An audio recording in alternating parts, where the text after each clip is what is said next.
จนมาพ่อเจ้าคนไข้เจ้าผู้งามไม่ปานแต้มอายขอแนมนะจากวางซอยชุบใจที่เพพังลาบานางคนไข้สิเป็นไปได้บ่ท่านอายสิขอไปเคียงกายท่านเจ้าบ่มีภัย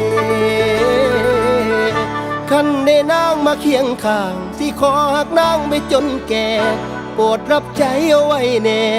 ให้เจ้าแลในเด้อคำยามหนาวไอ้กะสิกอดยามนอนไอ้กะสิหอ